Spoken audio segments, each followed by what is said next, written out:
ইতিহাসে সর্বপ্রথম সোনারগাঁয়ের নাম শোনা যায় ১২০০ সালের মাঝামাঝি সময়ে সুলতান বলবনের শাসনামলে। তবে সোনারগাঁয়ের ইতিহাস আরও পুরনো বলে মনে করেন ইতিহাসবিদরা।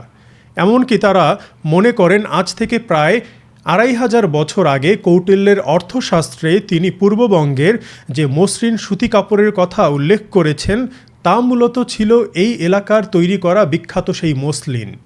মূলত মুসলিম শাসনামলেই সোনারগাঁ রাজনৈতিকভাবে গুরুত্বপূর্ণ হয়ে ওঠে। সোনারগাঁ যখন বাংলার রাজধানী তখন অঞ্চলটি দিল্লির অধীনে ছিল, কিন্তু ১৩৩৮ সালে ফখরুদ্দীন মুবারক শাহ সোনারগাঁয়ের স্বাধীনতা ঘোষণা করেন এবং এর মাধ্যমে স্বাধীন বাংলায় রাজধানী হিসেবে আত্মপ্রকাশ ঘটে সোনারগাঁয়ের।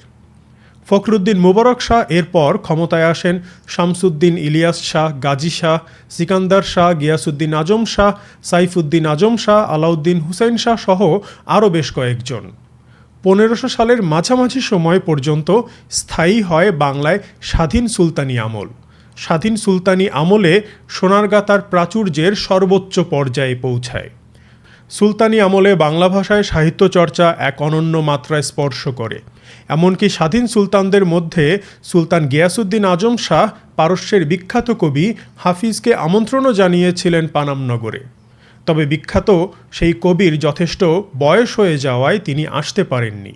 তাই তিনি একটি সুন্দর কবিতা লিখে পাঠিয়েছিলেন, যে কবিতা পড়ে পরবর্তীতে সুদূর পারস্য থেকে বেশ কিছু পর্যটকও এসেছিলেন এবং এই নগরীর সৌন্দর্য দেখে মুগ্ধ হয়েছিলেন। সুলতানি আমল পরবর্তী সময়ে অঞ্চলটি শাসিত হয় ১২ ভূঁইয়াদের দ্বারা, যাদেরকে নেতৃত্ব দেন ঈসা খাঁ।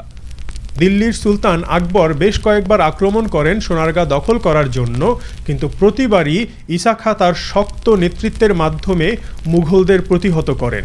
এমনকি মুঘল ইতিহাসবিদ আবুল ফজলের আইনি আকবরী গ্রন্থে ঈসা খাঁকে ভাটির শাসক বলে উল্লেখ করেছেন। তবে ঈসা খাঁর মৃত্যুর পর শক্ত নেতৃত্বের অভাবে সোনারগাঁ ধীরে ধীরে দুর্বল হয়ে পড়ে। পরবর্তী সময়ে মুঘলরা ঢাকাকে রাজধানী হিসেবে মর্যাদা দিলে সোনারগাঁয়ের সম্ভ্রান্ত মুসলিম পরিবারগুলো ঢাকায় পাড়ি জমাতে থাকে এবং সোনারগাঁয়ের পানাম নগরেই হিন্দু ধনী ব্যবসায়ীরা থাকা শুরু করেন। বিখ্যাত পর্যটক ইবনে বতুতা সোনারগাঁয়ের সম্পদ এবং প্রাচুর্যতা দেখে অত্যন্ত অবাক হয়েছিলেন। তিনি বলেছেন, সোনারগাঁয়ের সাথে বাণিজ্যিক সম্পর্ক ছিল দক্ষিণ ভারত, শ্রীলঙ্কা, মধ্যপ্রাচ্য, চীন, ইন্দোনেশিয়া এবং মালয় দ্বীপপুঞ্জের। একই তথ্য পাওয়া যায় বিখ্যাত পর্যটক মা হুয়ান এবং ফাহিয়েনের লেখায়ও। পর্যটক ভার্দিমা বলেছেন, তিনি পৃথিবীর কোথাও এত ধনী ব্যবসায়ীদের একসাথে দেখেননি। বিখ্যাত ব্যবসায়ী ও পর্যটক রাল্ফ ফিচ বলেছেন, প্রচুর পরিমাণ কাপড়, বিশেষ করে মসলিন, এখান থেকে ভারত, শ্রীলঙ্কা, মালাক্কা, সুমাত্রা সহ পৃথিবীর বিভিন্ন প্রান্তে ছড়িয়ে যেত। ব্রিটিশ শাসনের মাঝামাঝি সময়ে এসে সোনারগাঁ তার জৌলুস হারাতে শুরু করে। ব্রিটিশ সরকার কর্তৃক চাষিদের নীল চাষে বাধ্য করা এবং মসলিন তৈরি করা তাঁতিদের জোর করে ব্রিটিশদের কাপড়ের কারখানায় কাজ করানোর ফলে মসলিন ধীরে ধীরে বিলুপ্ত হয়ে যায়। সেই সাথে এই অঞ্চল তার অর্থনৈতিক গুরুত্ব হারাতে শুরু করে।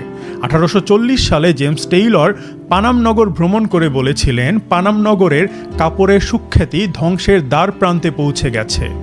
ব্রিটিশরা পানাম নগরীতে নীল ফ্যাক্টরিও স্থাপন করেছিল, যা পানাম নগরে প্রবেশ করার সময় এখনও চোখে পড়বে। পানাম নগরী কীভাবে ধ্বংস হয়েছিল এ নিয়ে খুব স্পষ্ট ধারণাই আমরা পাই। মূলত 1947 সালে যখন দেশ বিভাগ হয় তখন একটা রায়ট হয় বা একটা দাঙ্গা হয়। সেই দাঙ্গায় একবার পানাম নগরী ক্ষতিগ্রস্ত হয়।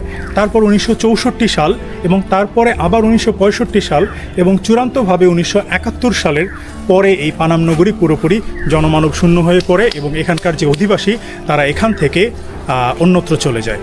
1965 সালে ভারত পাকিস্তান যুদ্ধের রেশ ধরে যে রাজনৈতিক বিশৃঙ্খল পরিবেশ তৈরি হয় তার ফলাফলই পানাম নগর জনমানব শূন্য হয়ে পড়ে। এরপর তৎকালীন পাকিস্তান সরকার জায়গাটিকে বসবাসের জন্য ইজারা দেয়। 1971-এর পরও এখানে মানুষ অবৈধভাবে বসবাস করতে থাকে। এরপর দীর্ঘদিন ধরে পানাম নগরের ঐতিহাসিক মূল্য তুলে ধরে পত্রপত্রিকায় অনেক লেখা ছাপতে থাকে। এর প্রেক্ষাপটে ২০০৬ সালে বাংলাদেশ আর্মি জায়গাটি থেকে অবৈধ বসবাসকারীদের পুরোপুরি উচ্ছেদ করে জায়গাটি প্রত্নতত্ত্ব অধিদপ্তরের কাছে হস্তান্তর করে। ২০১৫ সাল থেকে প্রত্নতত্ত্ব অধিদপ্তর টিকিটের বিনিময়ে জায়গাটি দর্শনার্থীদের জন্য উন্মুক্ত করে দেয়।